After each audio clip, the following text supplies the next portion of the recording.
Assalamualaikum warahmatullahi wabarakatuh ya. Salam sejahtera untuk kita semua.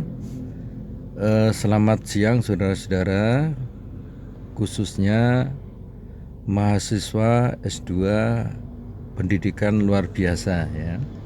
Sesuai dengan jadwal, hari ini kita bertemu dalam mata kuliah pendidikan jasmani adaptif. Kita memanfaatkan kesempatan ya untuk tetap kuliah walaupun dalam keadaan yang sesibuk apapun, begitu kan ya. Mohon maaf, saya ini berhenti di sebuah pom bensin begitu, bersamaan dengan kegiatan saya ya, yang siang hari ini bersamaan dengan seharusnya saya bertemu dengan Anda di mata kuliah ini, gitu kan ya.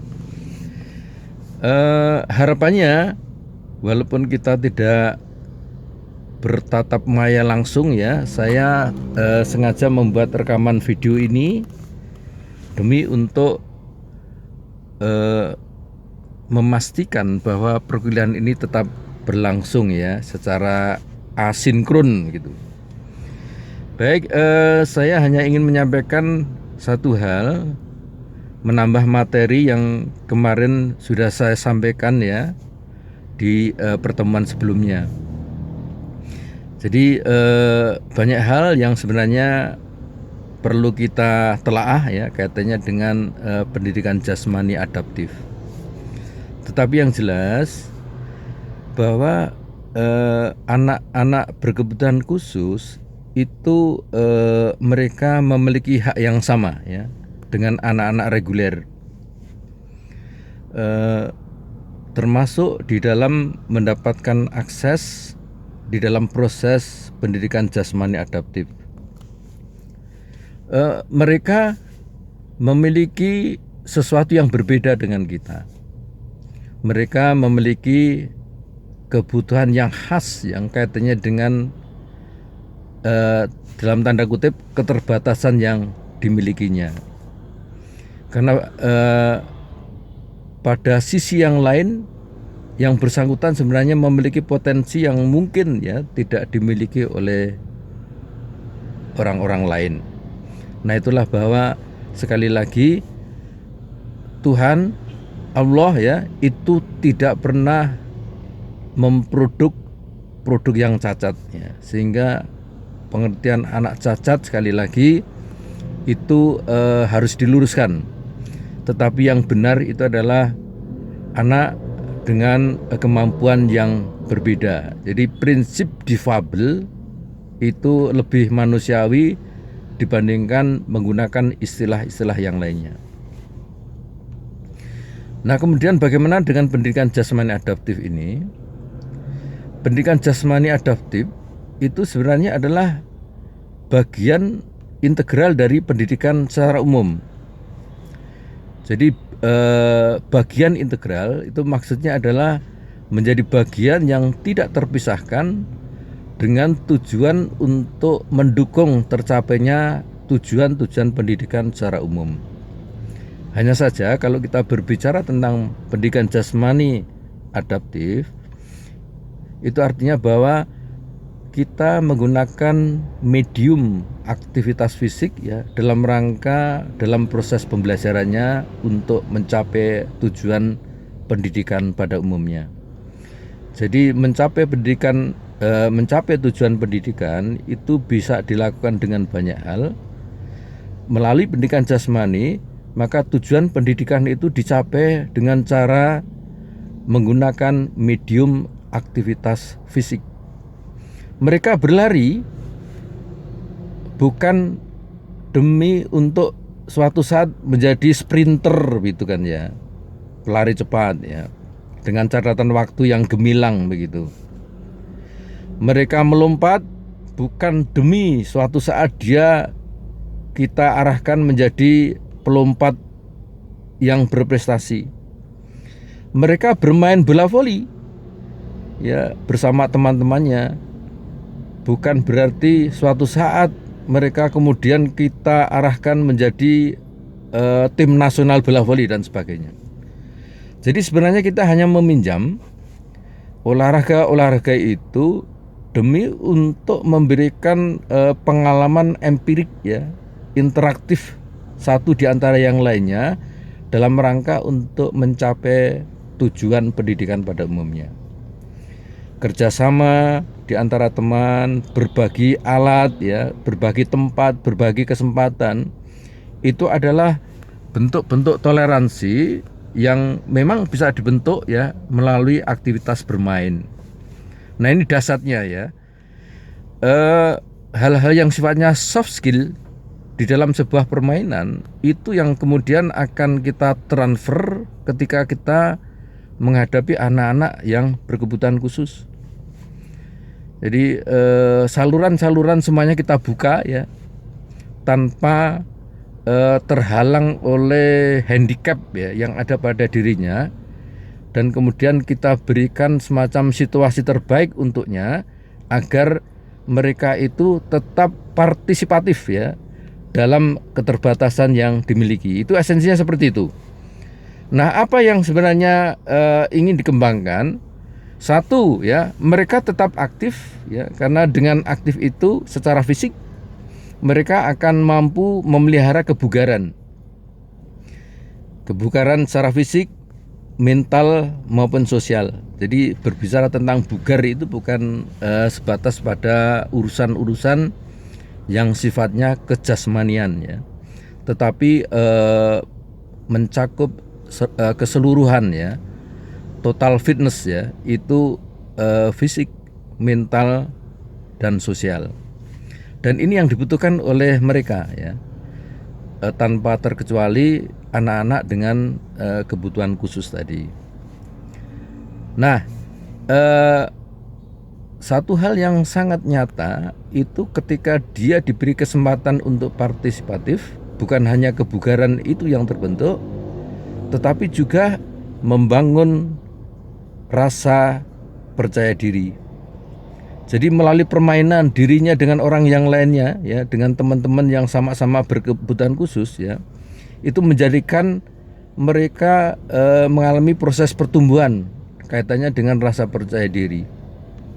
Sikap-sikap inferior ya yang pada umumnya menjangkiti orang-orang yang berkebutuhan khusus, anak-anak yang berkebutuhan khusus, itu akan dieliminasi ya melalui permainan-permainan yang sifatnya menyenangkan, positif, membangun kepercayaan dan sebagainya. Mereka yang pada awalnya ragu-ragu dengan kemampuannya karena keterbatasan yang ada pada dirinya, tiba-tiba mendapatkan kepercayaan yang luar biasa ketika di lapangan ya, mereka diberi kesempatan dan untuk membuktikan bahwa dirinya itu mampu melakukannya. Nah, pengertian mampu melakukannya ini tentu saja indikatornya sangat luas ya, tetapi orientasi untuk pendidikan jasmani bagi anak berkebutuhan khusus ya, penjas adaptif ya, itu tentu saja menggunakan indikator yang sifatnya spesifik. Kita berorientasi pada kondisi faktual peserta didik yang bersangkutan ya, dan kita tidak menggunakan dengan model-model komparasi ya, membandingkan satu dengan yang lainnya, karena sekali lagi prinsip adaptif itu adalah bahwa setiap individu itu adalah unik. Setiap individu itu adalah unik ya. Keunikannya termasuk dalam hal mengekspresikan ya kemampuan-kemampuan mereka dalam aktivitas jasmania. Aktivitas jasmania itu bahan ukuran, tetapi dia hanya merupakan alat ya untuk membentuk pribadinya ya secara utuh ya.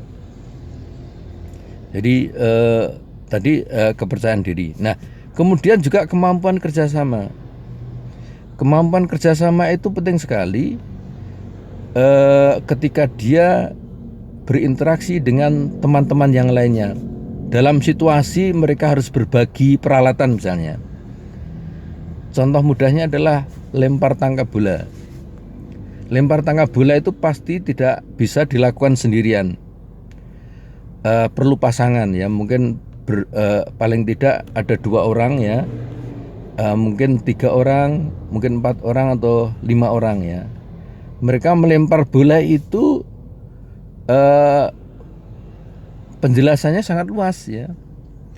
Menangkap dan melempar bola. Melempar bola itu adalah memberikan sebuah objek yang berupa bola kepada orang lain.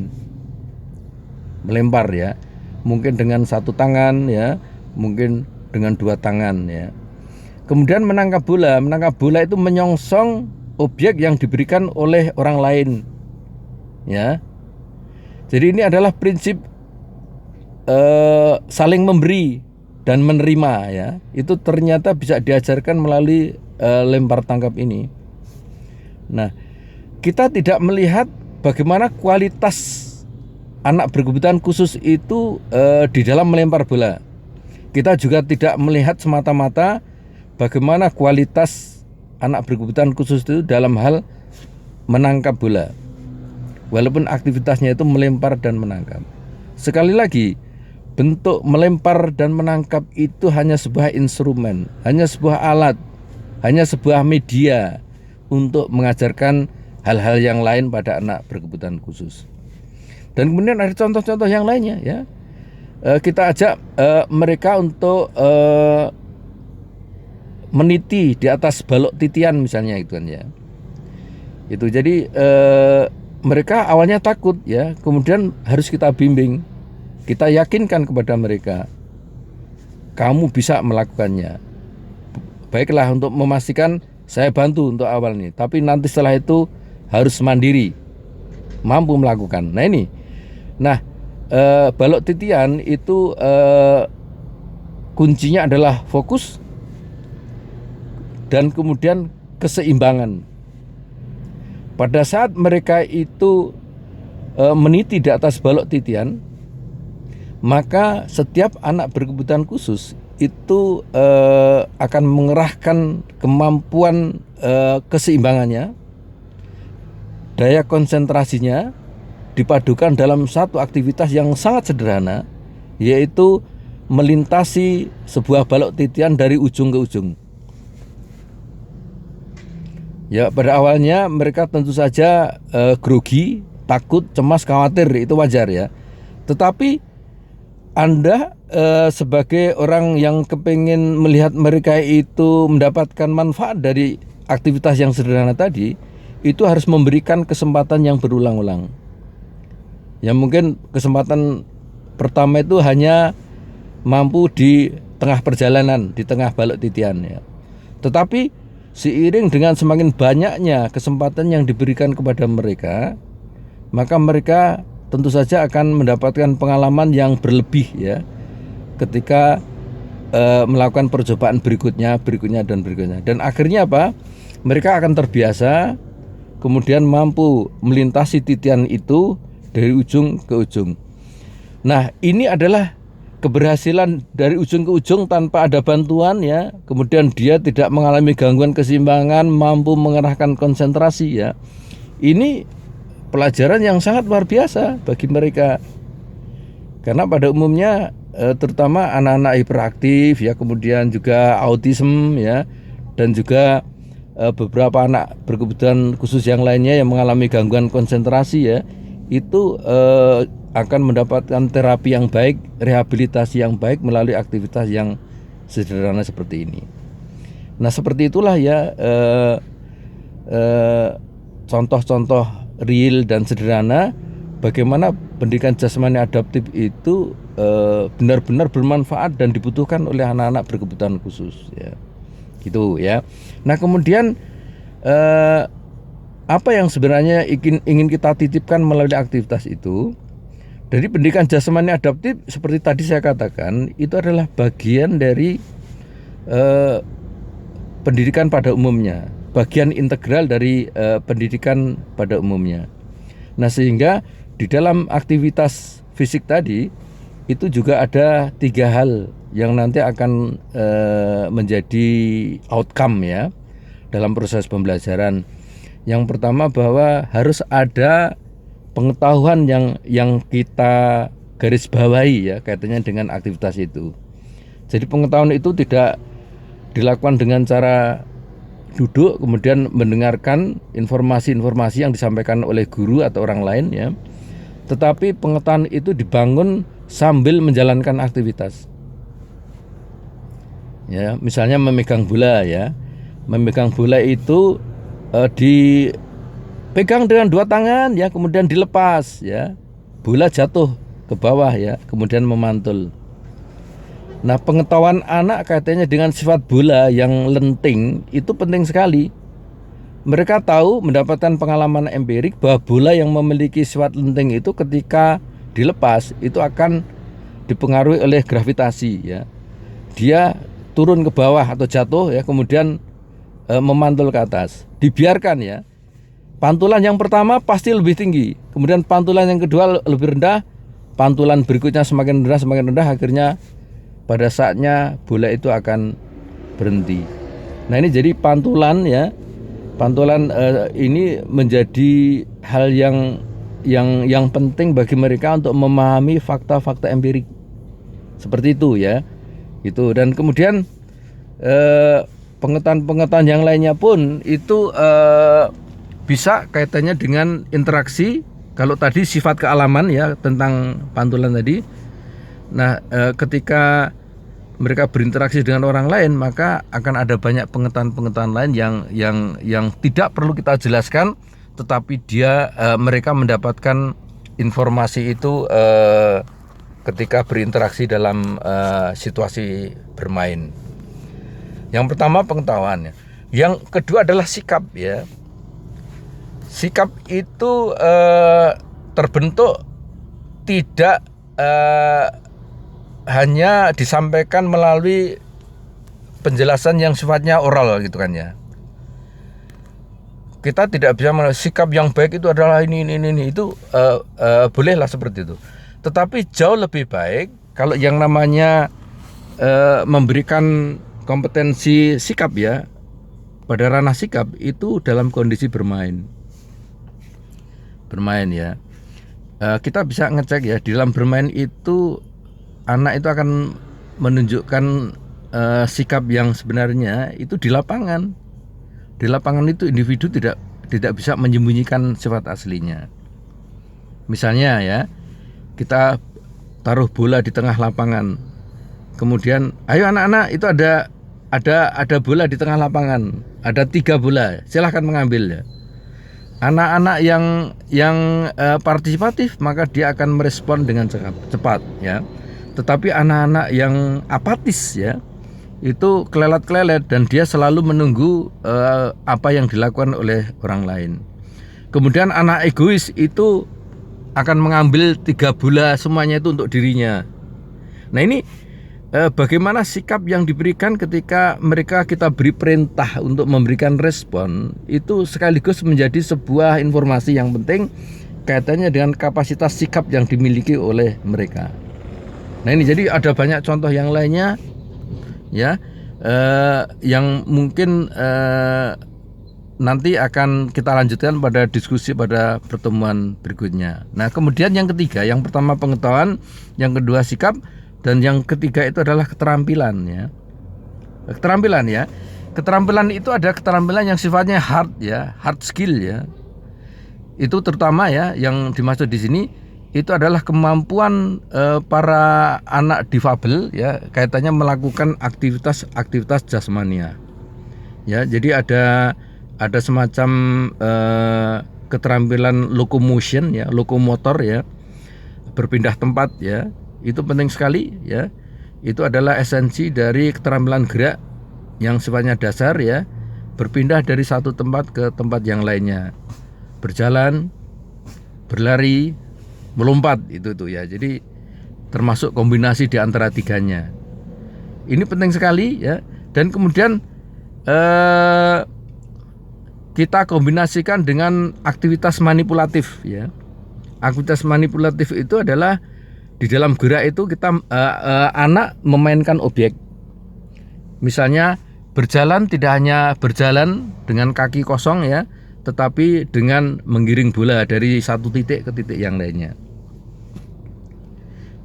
Harus kita yakin bahwa anak yang berhasil menggiring bola dari garis A ke garis B, dari titik A ke titik B, dia akan mendapatkan pengalaman empirik yang sangat luar biasa, yaitu bukan hanya rasa percaya diri, tetapi kegembiraan yang sangat besar ya, karena di situ dia sadar, oh ternyata ya pada awalnya saya tidak yakin dengan kemampuan menggiring saya, ternyata saya bisa menggiring dengan kecepatan yang lebih baik dari teman-teman saya. Ini timbul rasa percaya diri ya, sangat mudah sekali ya untuk membangun seperti itu ya. Nah kemudian juga mungkin aktivitas yang hubungan dengan alat gerak atas ya, ekstremitas superior ya, mendribel bola misalnya gitu kan ya. Kalau menggiring itu dengan tungkai dengan kaki, kalau mendribel bola itu memantul-mantulkan bola dengan tangan ya. Jadi berpindah tempat, locomotion sekaligus melakukan aktivitas manipulatif.